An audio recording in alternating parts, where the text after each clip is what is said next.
And so next week we have another seminar. Naseem can maybe help me pronounce his name better than I can. Vinayak Dravid, thank you, from Northwestern.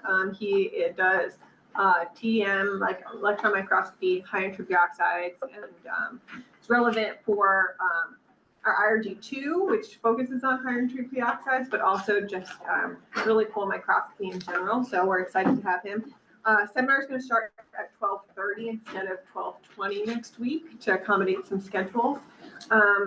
Yeah, so those are my announcements for the week, and then I'm going to turn it over to Ben to introduce today's speaker, and then we'll have you dim the lights for us. I will dim the lights. Thank you. So ZK is our speaker today, and he is Mr. Phase Diagram. If you have a phase, he has a diagram. He's the editor-in-chief of CalFab magazine, many awards and positions of scientific leadership, and I just learned his entire family is very accomplished in phase diagrams. You see the lovely color of his laptop? His wife designed the alloy for that color. What? That's so cool. Yeah. So nothing better than that. I'll leave it at that. Okay. Okay. You want dimly be yourself? Oh, and I will spend the light. Okay. All right. I want to thank Vin to give me the opportunity to present here for our work. As you know that my background was not on superconductivity. Okay. I had papers with Daryl Schwang and the Xiaoxin Xi back 25 years ago about the MGB2 magnetic dipole, right? But that's not for superconductors. It's for what they mentioned, phase diagrams, to design the process. A couple years ago, I thought maybe we can do something about superconductors using our approach. Is that the microphone's on, right, Sarah? Yep. Okay, great. Thank you. I want to first talk about the collaborator, Xunyi Shang here. He's here. And he is brave enough to work with me to solve this problem. We think we have some very good solution for it. I want to share with that with you. Okay. So if we think about let me see. Okay. Sometimes you have to click on the presentation to get it going. Okay, I got a pointer. Okay, I can do this one again. Okay. So this is the paper we published this year in 2025. It's our first paper on superconductivity. It's our method, and now it's difficult because we are not in this domain. So we get a lot of criticisms from the experts. That's great. So we improved it significantly compared to our first version. If you look at the archive, you can see our first version, last version is very different. Okay, it's because the reviewers and also our colleagues give us a very important comments. And when I mentioned this one to Jamie Obedic, and he's an MRI writer, and he thought it's interesting. So he read the paper, and then we discussed it, and he wrote a news article for this paper, which we greatly appreciate his effort. And he also, the diagram was from his diagram, which I didn't know that until it was published. Okay. From out of the picture. All right. So superconductivity, as we all know that it's about the resistivity becomes zero below certain temperature. That temperature we call it superconducting critical temperature. And it was discovered in 1911 for the mercury. It's 4.2 degrees, because that time, the first time, and the scientists could go temperature very low. Okay. So it's basically, it's not superconducting itself, it's a test how low we can go. Okay, could go at that time. So he found that mercury is actually becomes zero resistance. And then we found this Meissner effect is that the magnetic field is built, so it's elevated, right? It's elevated. Okay, so the levitation is pretty interesting. And then, of course, there's theory. We know this Baden-Kruger-Schrieffer theory in 1957. So it took about 56 years for the community collectively to develop this theory. And then, however, like about another 30 years later, people found a G. We get a new superconductor, a group of superconductors which do not obey the BCS theory. Temperature is too high. Okay, is much higher than the BCS theory predicted.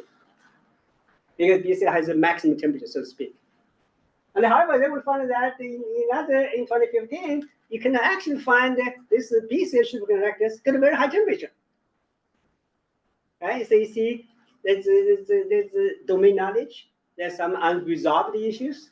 Then we thought maybe we can resolve this inconsistency. Or I wouldn't call it inconsistency, something missing in our understanding of superconductivity. So that's our starting point.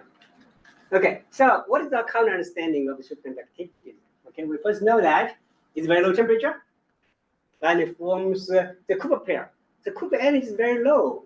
It's like a 1 or 2 or few MeV per atom. So it's very, very low, okay, for Cooper pair. And then, of course, there's a theory. The first equation, the theory says that the energy, called gap, is proportional to the TC. Now, you see, the gap is very low, right? And the TC will be very low. That's fundamental of the BCS theory. So it's like 30K or something, or lower. And then this gap can be correlated with condensation energy. Basically, the electron, before they're paired, then after they're paired, they have energy difference.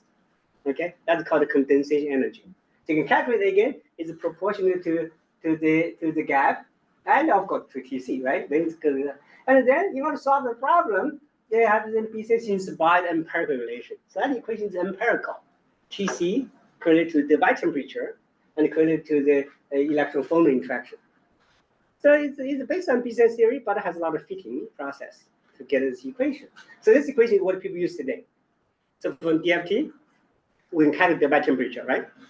We can calculate the electron-phonon interaction with some approximations. So we can predict DC. That's one of the reasons that this hydrides is a BCS, because this equation can apply. You can calculate the by temperature, you can calculate the electron-phonon with some approximations, empirical relation, put them together, it actually configures TC pretty well compared with the experiment. Okay? And then the cuprates came out in 1980, said, oh no, it doesn't work. Okay, you cannot do that. Okay, so the divergence is not that high, and the electron-phonon interaction is not that strong. So that means today it's no universal accepted theory for the cuprates.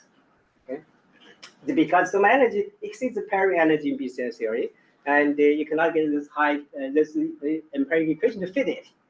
You have to change the equation completely, get different parameters. Of course, then people say it's not BCS theory anymore. And however, for the hydrides at very extremely high pressure, 100 or 700 gigapascal, they think that's still BCS superconductor, even though the temperature is very high.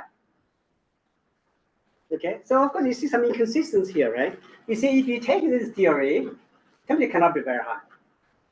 Okay, however, if you take its empirical relation, you find you can fit it.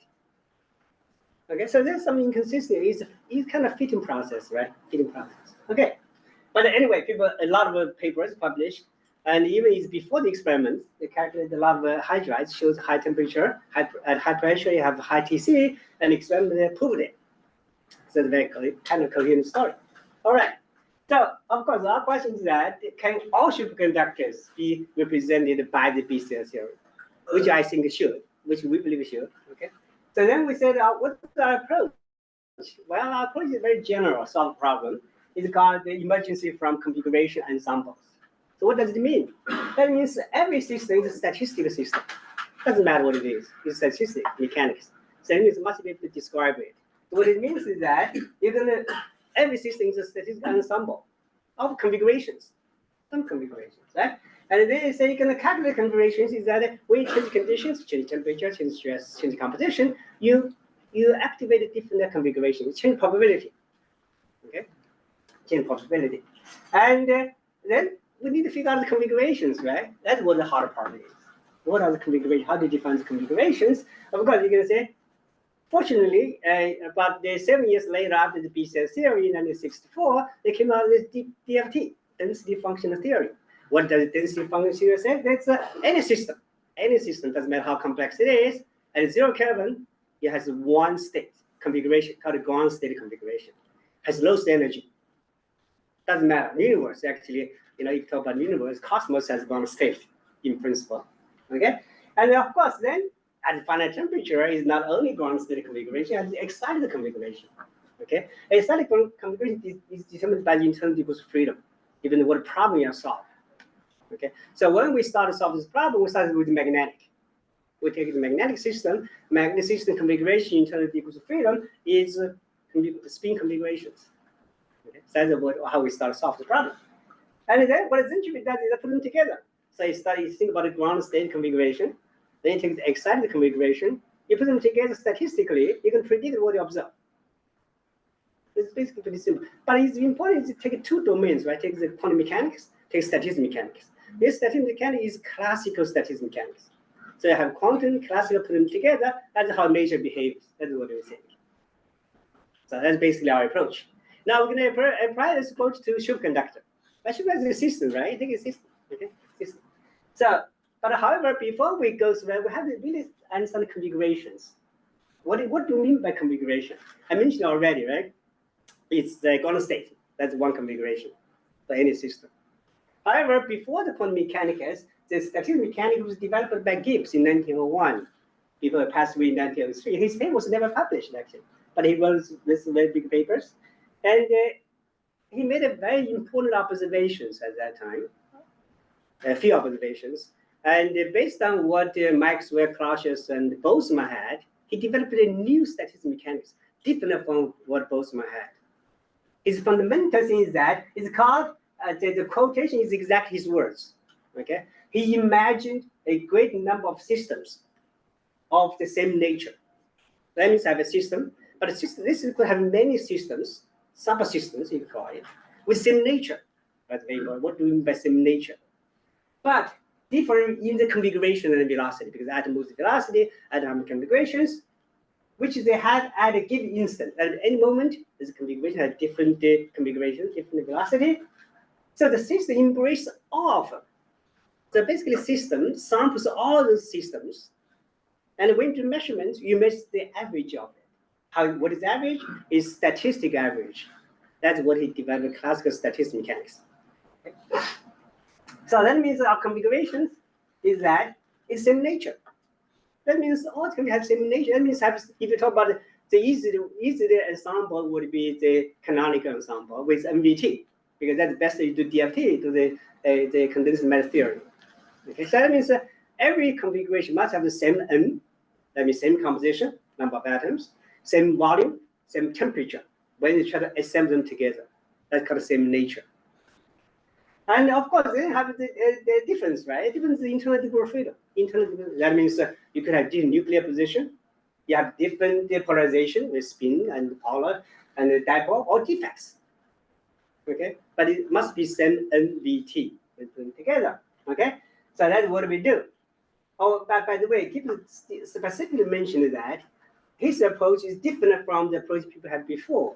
People focus on the particles in a system, or the particles velocity.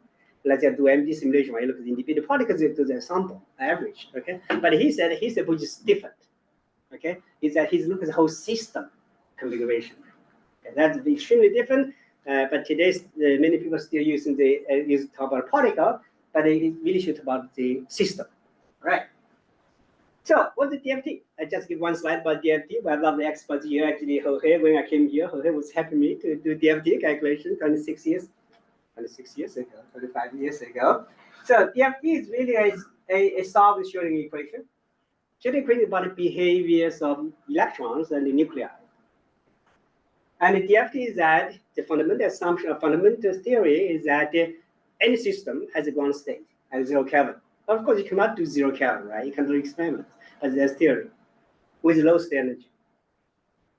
So if you think about the configuration, right? Just like the configuration itself, if you start to increase temperature of that configuration, suppose you can do it, what happens? The atoms start going to move. Electrons is going to rearrange themselves, right? So you get entropy of that configuration. Okay, specific ground state configuration. What entropy do you have? Based on quantum mechanics, we have two entropies from that one. One is called electrons. That's forming direct statistics. Okay, so the statistics calculated the distribution of electrons, and then you can get the entropy by the sum of electrons. And the second one is that atoms, the nuclei, is going to move, right? Okay, so you get the phonons. like both Einstein statistics. Now, two statistics describes two phenomena, quantum phenomena. Okay, remember that quantum mechanics is about electrons and nuclei, right? So the electrons are taken care and the nuclei are taken care by these two statistics. That's for one configuration. However, if you go to the finite temperature, you get many configurations, right? So you have to calculate all of them. Okay, so I have to calculate the all configuration compared with experiments, because when you do experiments, you're not looking at the one configuration. Look at many configurations together. So you have to be able to calculate all of them. Okay, both the ground state and symmetry-broken is very important. When Gibbs mentioned about the different configurations, not just small difference.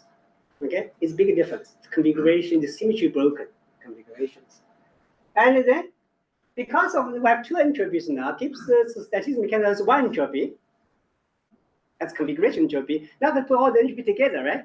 So I have to modify Gibbs statistical mechanics. That's what we have the entropy.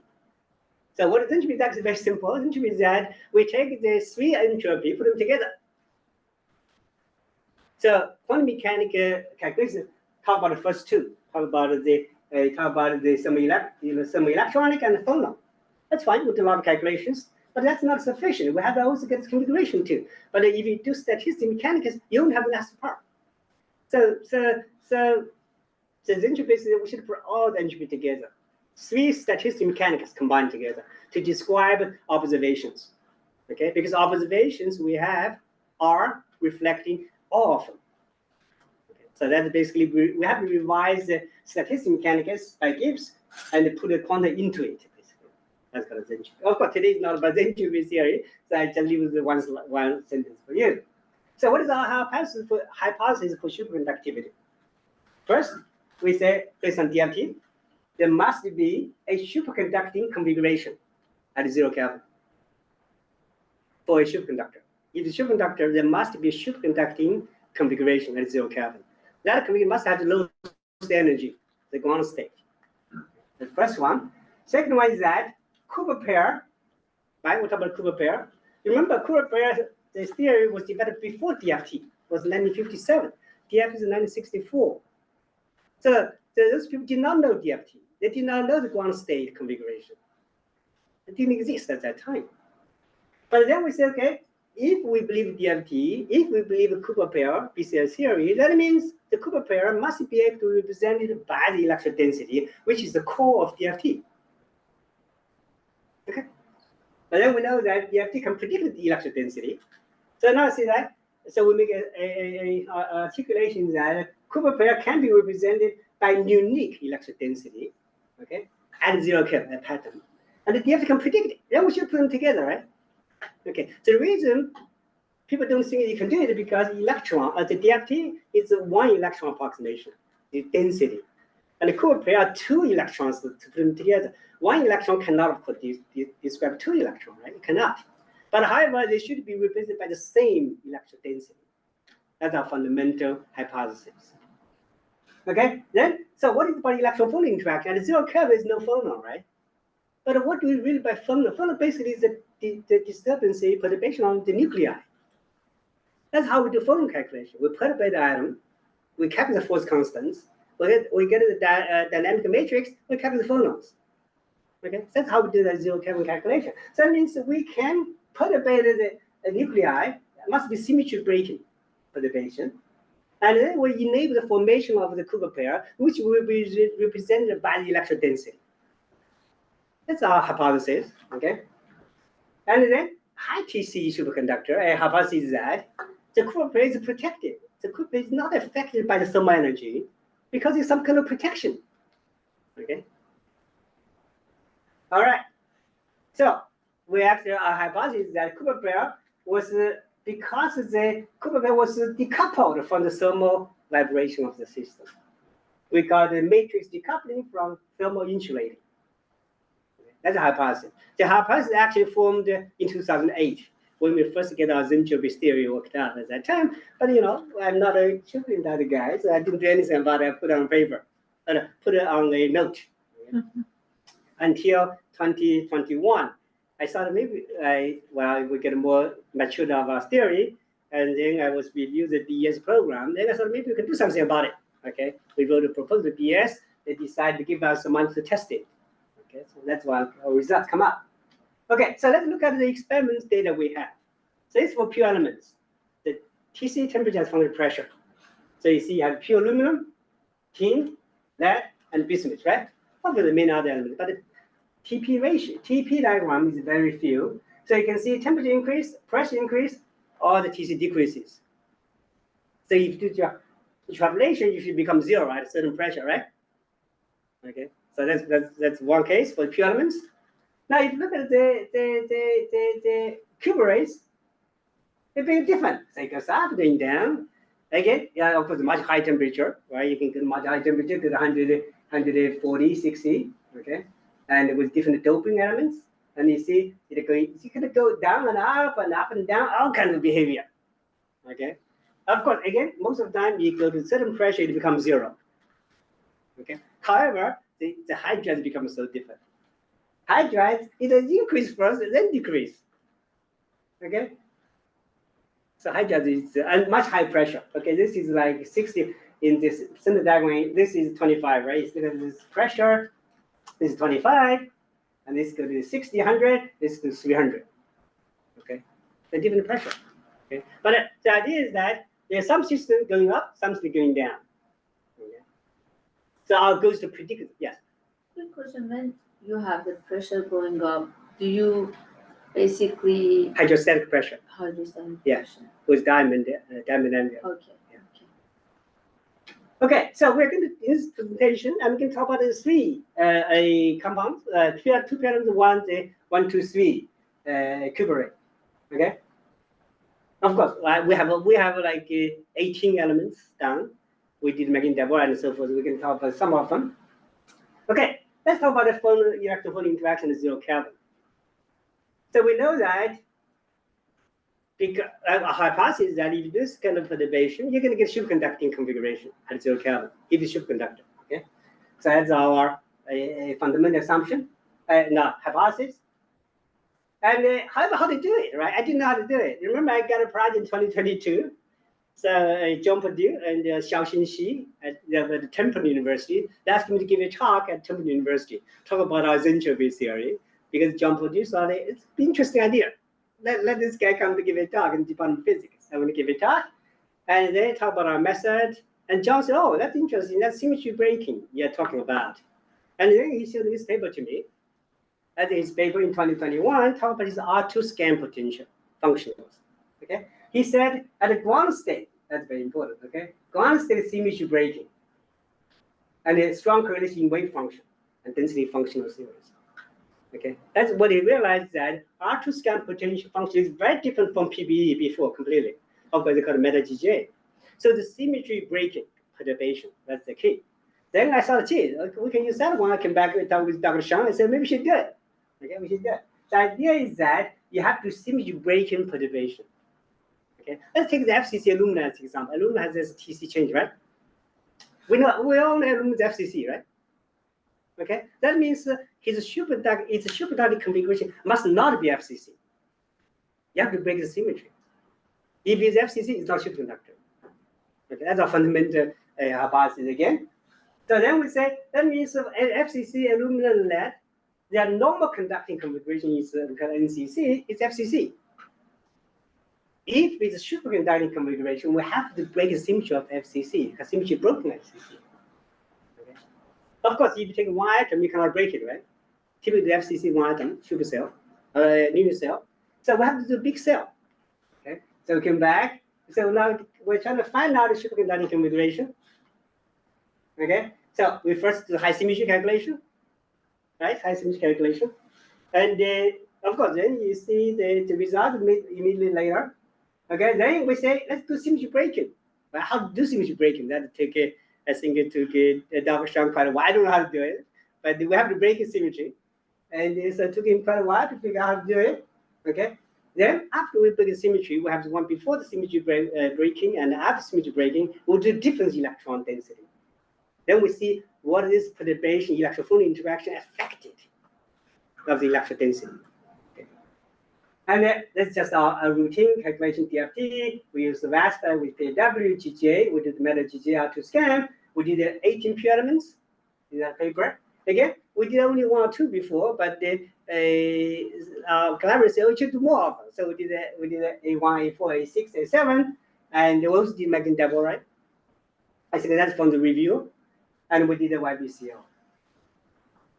All right, so let's talk about aluminum, right? Aluminum FCC, you take this 32 atoms, 2 times 2 times 2, 4 times 8 is 32 atoms, supercell. That's one we have on the left here.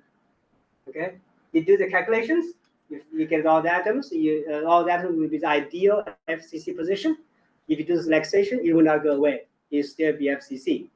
Okay, you get the electric charge density for the, we call it normal conducting configuration. Then we do the perturbation. How do the perturbation? And Dr. Shang create an Excel file, random perturbation, because we don't know what to do. So let's randomly perturbate all the atoms, okay? And that perturbation file is also in the paper together on online. You can download and look at it. That is the perturbation. Nx and y, the D initial is the perturbation value, and the Nx and y and z is either perturbated one direction or non-perturbation or another direction, okay? And so forth. So we did calculation, of course. Then we got the calculation results. We find the energy will be not always lower. You take the PBE, the superconducting SCC actually has a little bit high energy, 0.076 MeV. That's very small. Okay.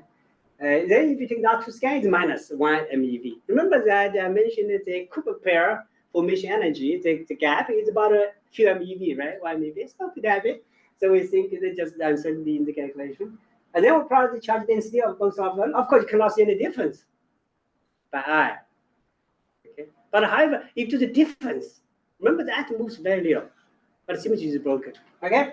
Now the difference of them, and this diagram has a little bit of art. We removed some background to make it clear to see it. So what you see here, you see that now you form this kind of a tunnel. Okay. This tunnel is let's see, it's a 110. Okay, 110 direction.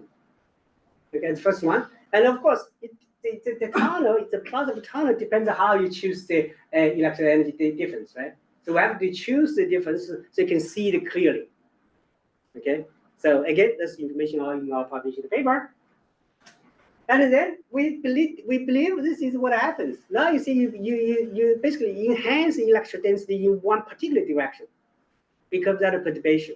Because of this electron-phonon interaction, electrons that arrange themselves have a very strong density, high density at a certain direction, 110 direction. Okay, so we started just like I drove in Germany. That's the autobahn, right? You have many ways to go, but it's the autobahn there has zero resistivity because all the cars line up. Somebody else with his hand? Yeah, sorry, but the superconducting or any direction you can superconducting. Sorry. So it's not just one direction you will have supercurrent, but any direction. That's right, and it also decreases a little bit too, right? That's so. If you go back to the previous slide, you're absolutely right. So this energy difference is that because electron rearrange, the energy will decrease a little bit. But remember, this Cooper pair formation is the MeV level, right? Very small. Okay, that's exact. Yes. The fact that you find a difference in the density of electrons in a material doesn't mean that that is a super Absolutely. highway for electrons. Absolutely. It's just the location of where the That's right. That's right. So you have another thing, the Cooper pair problem, as far as I learned it, is a dynamical situation in which an electron interacts with a virtual phonon. The electrons exchange virtual phonons, and there is some region of the absolutely true. Yeah, absolutely true. Not never a static configuration. But a zero K is all static. No. Well, No. Virtual phonons are dynamic. That's right. So that's why the density. You don't unite individual electrons. You still the density. That's the DFT theory, right? So remember, I tried to make the connection. You have the dynamic situation for electron interaction with the phonon, but the result of that one is general electron density. So I use the electron density as a bridge between two. One's DFT, one's the Cooper pair theory. BCS. Ultimately, it's a superconducting ground state, Exactly. so it should be hiding. Okay. Okay. Okay. It's a funny thing, but it should be hiding. So Zukar, you mentioned the ground state has to break the FCC. Symmetry. So I'm curious whether there's been experiments showing You that. cannot go to 0 Kelvin, right? There is no experiment to directly prove it. The experiment cannot go to 0 Kelvin. But however, experiment has other things we measure. That's the next slide. Let's compare with the experiment. What we can measure in experiment, right? Yes. But theoretically, we know that similar can be give this off-diagonal long-range order in the density matrix. Can we Okay. get that? Oh, let's begin our next one because we haven't done that yet because you have to go to finite temperature to study. No, that's zero temperature. Yes, you can do experiment. No. Oh, the I mean, theory. Theory. Okay. So the moderator's definition of the similarity, you look at the off-diagonal or the density matrix. Ah. So-called off-diagonal long-range order. That's We probably can plot it. We have never plotted it. Maybe we can do that. Okay? Because the idea is that DFT, calculate electron density, electron structure, should be able to predict anything we measure if you can do it at 0 Kelvin. Because electron density captures everything we have. But that's the density matrix. It's not the density. Well, let's look at how to connect them. I mean, the density in theory is uniquely specifying the ground state. But to actually capture that in a calculation, you need an exchange correlation functional, which can somehow capture the physics of Cooper pairs and the superconducting wave function. So, the open question would be, what's the character of the functional you would need to do that? And whether you have a functional that can. Okay, that's very good. So let's move. Next one is that. So we got this one, right? We did this superhighway, and we interpret as superconducting channels. Okay, I think it was consistent with the Cooper pair coherency. And the very important is embedded in the lattice, right? You have a lattice embedded in the lattice. And when temperature goes up, lattice vibrates. Okay. Sequence, how do you know that this has anything to do with a Cooper pair? I don't know. I just connected. But that's a wishful thinking. I mean, that's why you have no scientific proof that this has anything to do with any Cooper pair. Because you cannot really observe Cooper pair. Yeah, Andrei reflection. That's right. That's why we're trying to do. Let's continue, right? Let's look at the observations. What do you observe, right? Okay. So because this tunnel is embedded in the lattice, any vibration lattice will destroy it. That's why it's low TC. Okay. So again, we think it's consistent with BCS theory. Well, I'm not saying that it's exactly as BCS theory. Okay. And another thing is anisotropy. Remember that the tunnel is 110 direction. Okay. If your screening current is in one direction, you have a high resistance. If your screening current is not in 110 direction, you have a low resistance. That means your magnetic strength will be different in different direction. Okay. Exactly true. That's what exactly experiment found that. If you have your nanowire in the 110 direction, your TC is higher. Okay. If in that direction, TC is lower. Bark is 1.18, and that's 1.7 is 50% increase of a TC temperature. Okay, that's one observation for aluminum. So let's look at the bismuth. But if you look at the bulk, there's no anisotropy. Sorry? If you look at bulk, there's no anisotropy. That's right. That's right. Upcritical current, there's Absolutely. no anisotropy. Absolutely. Yeah, absolutely true. That's why you get average of your TC. It's 1.18. Well, from the Bruce point of view, aluminum film or wire is highly depends on the Bruce condition. Okay, that's Highly depends. You cannot just say, these two wires along different directions, they show different TC, maybe just because of Bruce condition. Well, that's okay too. I'm not experiment. I'm not give judgment on that. Okay, but this conclusion is that in the literature, if you get one direction, you have the high superconductivity, TC. Okay, it's not my conclusion. It's their conclusion, which I agree. Who's the conclusion? Oh, the paper. Which paper? Oh, I have the paper there, right? Group? I didn't know. It's in our paper probably. Yeah. Okay, I can send that reference to you if you need. Okay. Now look at the bismuth. Bismuth is very interesting. Is that because bismuth is A7 structure? Okay. So again, we do the plot. We find it's 1D. Now it's in the B direction. Okay, in the B-axis direction, 0, 1, 0. And the experiment, it turned out, as I showed before, experiment doesn't have zero pressure data. You don't have a high pressure data. It turned out it's in the structure. It's tetrahedral and BCT structure at high pressure. Bismuth have so complex structure. Okay, and then we thought maybe because TC too low, could not measure it because must be many people measured it, right? And it's pure elements, you know. And then after our paper was published, I got an email from Dr. Ramakrishna. He said, "You missed our paper. We published our paper 2017 for bismuth. It's in Science." I said, "Okay, sorry, because your paper was not cited by other papers. We look at the other overview papers. We didn't look at the individual papers, right?" Okay. Do you know what temperature they had? You want to guess? Really common. Yeah, 0.5 MK. That's exactly. But our prediction shows it should be superconductor. Okay, because we have this tunnel. Okay, and then ask him about the critical magnetic field. I said, "Did you measure critical magnetic field?" He said, "Yes." Okay, because the critical magnetic field is the screen current with respect to supercurrent sustained energy issue, right? Compare each other. Then he said, "Imagine it." He said, "The paper 2023 PRB paper. Taking him 5 years to get his paper published." What do you say? This is the results, right? You see that at a 0, 1, 0 direction, you have very low magnetic field to destroy superconductivity. If you go to 0, 0, 1, you get very high, right? Need much higher, 3 times magnetic field to stop the superconductivity another direction. Okay, the first one is very low. So if you have that 0, 1, 0 direction, your screen current is 0, 1, 0, 0, 0, 0, 1 direction. Okay. However, if you do the 0, 0, 1, your current could be in the 1, 0, 1, 0 direction. That's exactly our prediction of SODT direction. Okay. So I sent him back.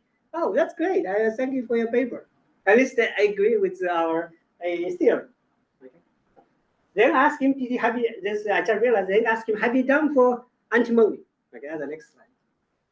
So then we also predict the copper, silver, gold, antimony should all be superconductors. He said they did try the antimony, but they didn't find superconductivity. And his conclusion to me is that because the single crystal quality is not good enough. That's what he said in the email. So I think maybe should can improve it. He said he's working on that. But then I said, did you measure gold? Right, should the gold. Okay, so why? Of course, our theory prediction shows you to be superconductor. But actually, experiments mention that one too. Okay, back in 1976, people say that gold, silver, copper should all be superconductors. Well, how do they do that? They do a binary system. They take the copper with another element, superconductivity goes. They do extrapolation to pure copper, pure silver, pure gold. They found that, of course, 10 to minus 10th Kelvin, the two of them. So that means copper and silver probably not be reached by our experiment, but the gold should be, right? Gold is 0.2 MK. Of course, you want people should do experiments. Well, of course, people did experiments. And then this same group, about 5 years later, they published a paper. They did gold. It didn't find superconductivity. But however, their temperature is about 0.02 MK above the TC. I don't know. And then I said, even to the Indian professor, I said, maybe you should do gold. Right? Why did you do gold? Because they can go down to 0.1 MK. So maybe, I hope they will do that. And maybe next year we get some results about the pure gold. Okay. And antimony. Antimony actually have experimented about high pressure again. Remember, bismuth has high pressure, well, not high, but the several K, okay? But at 0 pressure, it becomes to 0.5 MK. That's because structure change, different structures. Okay. So, it's not reported yet. I hope maybe there's a professor in India will make his crystal better and measure antimony, show is 0.2. I don't know. Okay. All right, so let's go to the magnetic diboride because I mentioned that's the first time I get here exposed to the superconductivity. It's to the phase diagram. So capital will show the tunnel is in the NOC axis. Okay, so that means if the screen current on C axis, temperature should go higher, or you need a much large magnetic field. We found it. So then anisotropy of the upcritical field for the magnetic diboride, you can see that it's very different, right? This is like 3, 4, another one is 15, 5 times. Okay, it's on the different direction. What direction we have?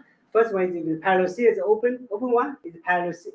The field is parallel to C axis. That means screening current in the AB direction. Maybe I don't have the tunnel, so you have very low field.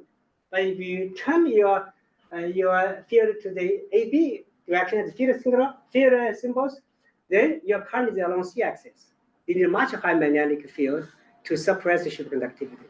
Okay, so we're pretty happy about that.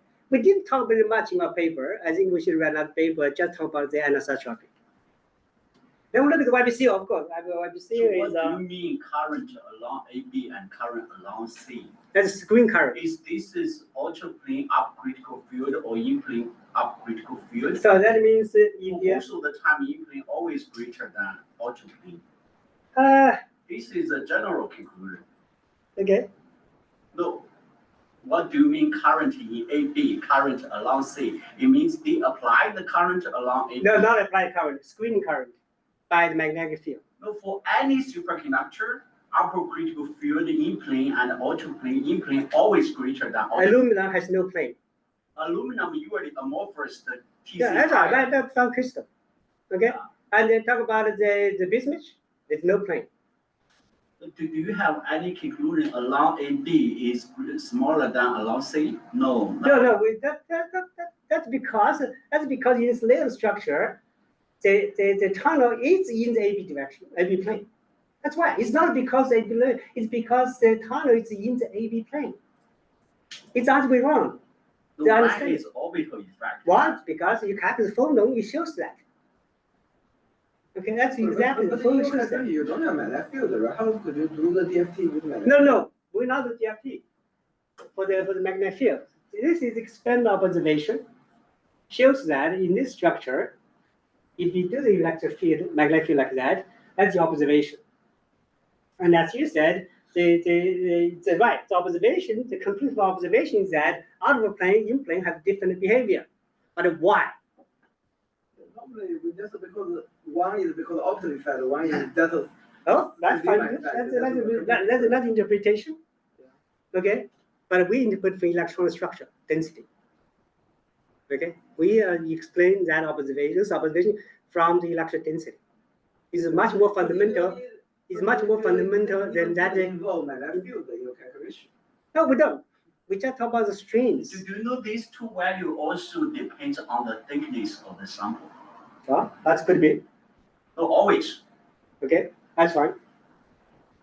Okay, you can put that. You can put that effect in another fact. It's the thickness effect too. That's fine. That's another factor.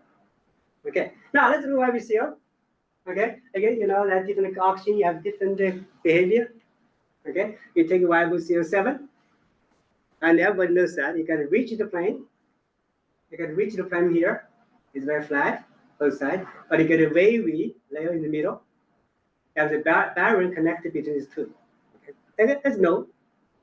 And the supercurrent is prime in the AB plane. By experiments too. Okay. The question is why? Why is that? Okay.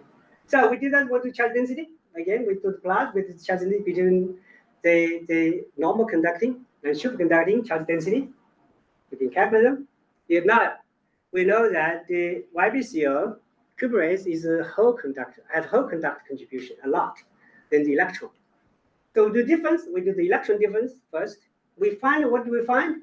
We find that the tunnel is in AB plane, but now it's two dimension. You see, it goes this way and that way, right? Yeah, two dimension. It's 2D. It's not a 1D in the electron. However, if you do the hole, it's 1D. It's along the A direction. Yes. What is your under the case? You can get the insulator? If it's insulator, no. Insulator actually you have to do the R2 scan calculation. If you just TPB, it's conductor. Yeah, Okay. How, I mean, we know that superconductor is when doped. No, but you see R2 scan, and in the paper by Jinwei Sun, he already showed that if you take the R2 scan, you find that the insulator, you get the gap, and then the gap decreases and it becomes zero. He has a paper to talk about that effect already, very clearly, in 2022 or So that's 2023. the dispersion because there are so many APAS data for the YBO. So that can be even, the dispersion can even feed to the APAS? Yeah, exactly. So it's the tunnel formation depends on the oxygen efficiency. Okay. All right. So what happens is that means now if you look at the whole conduction is 1D. Okay, it's 1D here. And then we say, okay, let's look at the whole conduction there, right? Turned out, of course, a lot of work shows the whole conduction contribution a lot to superconductivity in cuprate. Okay, it's not only electron conduction. And then anisotropy of TC again. Okay, so you see, when this is that, if you have this one in the AC plane or BC plane, your magnetic field, and then you can tilt away from the C-axis. Okay, so if you turn from the 90 degrees from C-axis, the TC goes highest. Okay.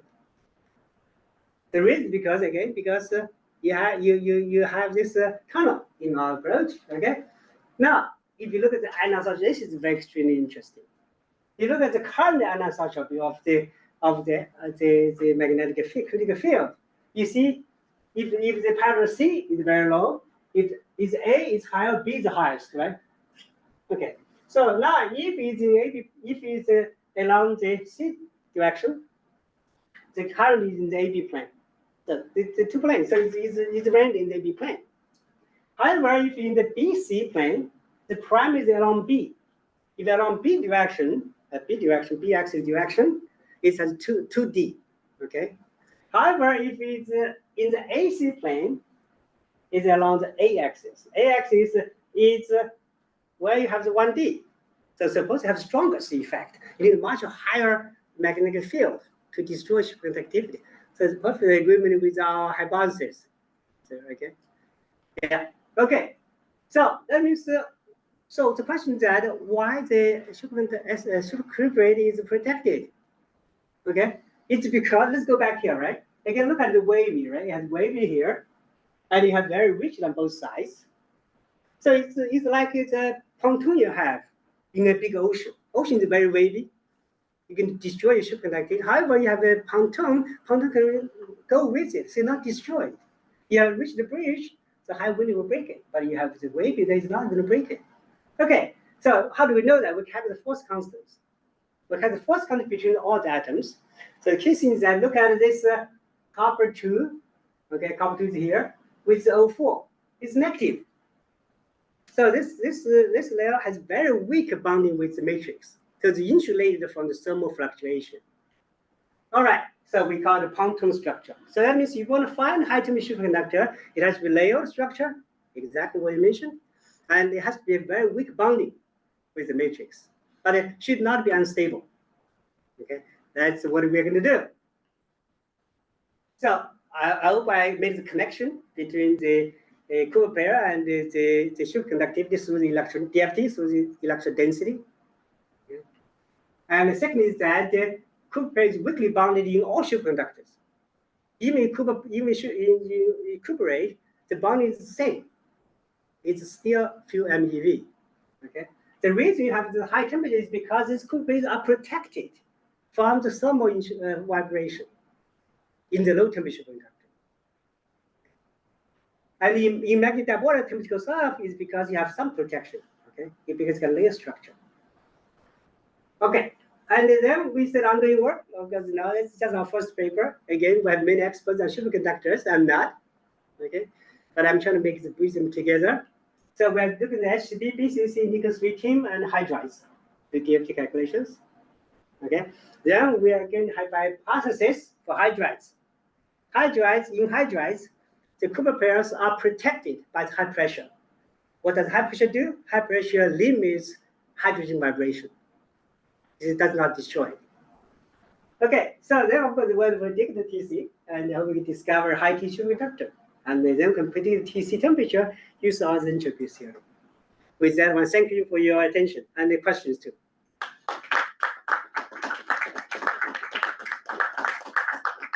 Thank you very much for your presentation.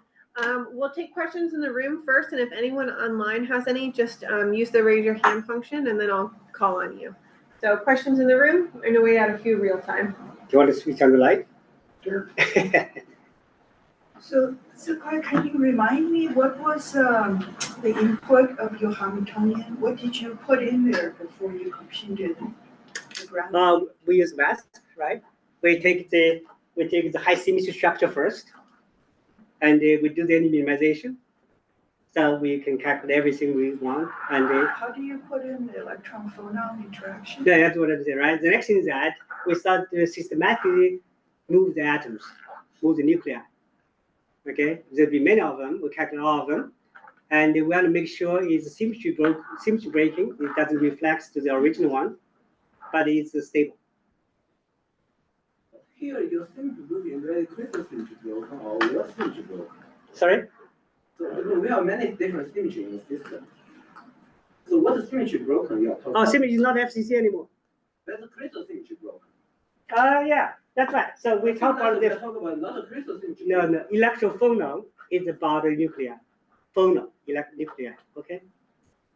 Because phonon induce electron redistribution. So our symmetry is the phonon. It's about the nuclear. No, but the superconductor we are talking about the gauge symmetry. This is like superfluid, which is the U1 symmetry will function. How do you know that this thing is broken? No, so we can evaluate the symmetry after you move the atoms. Yeah, but that needs the will function. I think that's the problem. You only have density, right? Yeah. So what we have is that again, I'm not changing anything about DFT. Okay, I take the exact DFT calculations. We take two potential functionals, PB and the R2 scan. I'm not developing any new theory in DFT side. How they do it, that's the best we have today. There's nothing better than PB and the R2 scan for the metals. Okay, so what we do is that we take this one, we systematically perturbate the atoms positions. We do the calculations. We find which configurations will be stable. Okay, that means it doesn't relax back to the original one, the high symmetry one. So that's symmetry breaking.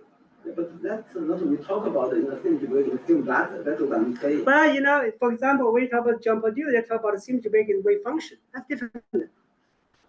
So let me ask you one question. Let's say, can you use your theory to test the iron toroid itself is a superconductor or not? If yes or no, let me. Oh, I haven't done it, but sure, we can do it. Yeah, just try. Let's test your theory. That's right. But tell me, iron toroid itself is a superconductor. But or now not? I tell, look, prove that one. Yeah, if Test tell it. me the thing, I will give you the answer. That's fine. Okay. That's fine. That's perfect. But for the general conclusion here, I almost agree with That's fantastic. Thank you. yeah. Jorge?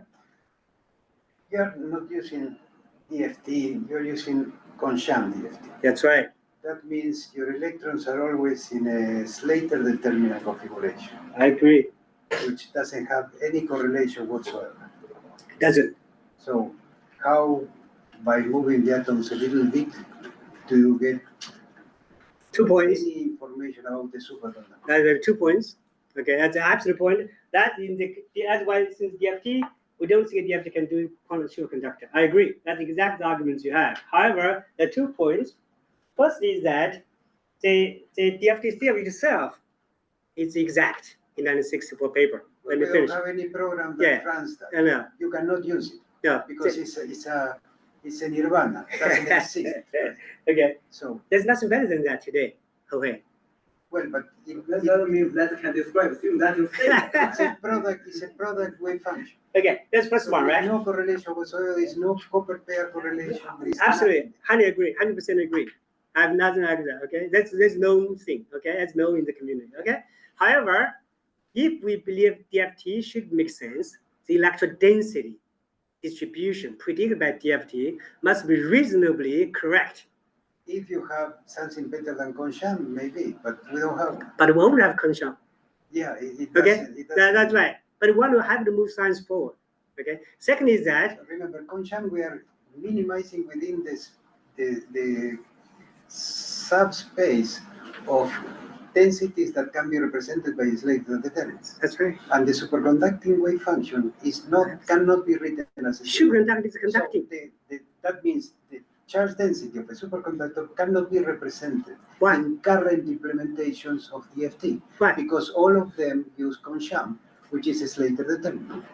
Well, you know, again, I am not arguing that. What I'm saying is if you take a Cooper pair, you can have electron density. Okay, just forget about calculations. It must have a unique charge density of electrons, right? Does it make sense? Cooper pair, superconductor must have a unique electron density to determine a way different from the normal conducting. That makes sense? You agree? Right? Of course, there's no way we can calculate today, right? We cannot calculate that one today because we don't have serial for that. Okay, then I make the assumption. I say DFT, we know a lot of approximations. If it's correct, it must generate the widest electron density depending on system. Okay, that's okay. A hypothesis. That's hypothesis. Okay. Now, if I say, if I say the electron density should be correct, then should be some feature represent the electron density. Of course, you can say I don't agree with you don't agree with that. That's fine. That's our fundamental hypothesis. You can argue that DFT cannot do that. But that's fine. But that's best to have today. So I have to tackle the problem so you can move forward. I fully agree with you. But maybe John Purdue will give another functional for us next year. But you are fundamentally right. It's DFT itself, right? He will have to be working on orbital-free DFTs, and he never did that. He always worked in Concham. That means he's restricted to represent the charge density as a product wave function. I fully agree with you. Any BCS wave function I know cannot be written as a Slater determinant. It cannot directly capture electron-electron interaction. Okay, that's fundamental. I agree with you. Okay, but it's outcome. It's the outcome of it. Okay, all right. We have a question online from Manos Kiopakis. He's a collaborator of ours at University of Michigan. Hi, thanks, Sarah. Hi, ZK. Yeah, this is Manos Kiopakis from Michigan. Very nice work. I would like to touch a bit on what Jorge said earlier about the connection between those distortions and Cooper pairs. So Cooper pairs couple electrons across the Fermi surface. So they have very specific wavelengths, the phonons that couple them. And so looking at the structures, I couldn't tell the details of the atom distortions, but they seem to be commensurate with us. Yeah, I'm not sure if they would match the wave vector that connects opposite points on the Fermi surface. So yeah, what do distortions look like in real space, and yeah, how do they relate to what we know from the Fermi surface? That's actually a great question. We tried to do the Fermi surface. We have not been very successful. It's actually our next step is that can we see something from the Fermi surface? That's actually we're working on. If you are interested, we can work together to discuss it. Yeah, I'm curious. Yeah, and if I may follow up on this, you mentioned the higher accuracy of the R2 scan functionals. I was also curious that there are other functionals too that show higher accuracy than GGA. So, like hybrid functionals, or like functions that incorporate Koopman's corrections. That is my Elias working on. Is my Professor Ismail Dabo at Penn State. So, would this show the similar? Yeah, I'm thinking that there's not only one functional to improve on. That's a good question, and to dive in that a little bit further, actually went to John Purdue. I went to Tulane University to discuss with him, and there's another new potential called the lack of potentials coming up, LAK, and we are testing it. But I'm not a DFT expert, so serious side. We do the calculations, and I rely on the experts like John Purdue, other people develop better and better potentials to use. Awesome, thank you. But if you are interested to talk about the Fermi surface, I'd be more than happy to work on it. Yeah, I'm curious. Yeah, how does it connect with the Fermi surface of the normal state? Yeah. Yeah, we actually started with the Fermi surface when we tried to do calculations, and we could not see anything significant at that time. Maybe now we have a better idea. Yeah. Thank you. Thank you. Well, we've had a lot of questions, so I think we should thank Dr. Liu again. Thank you. Thank you. Thank you very much for coming today. Really appreciate it.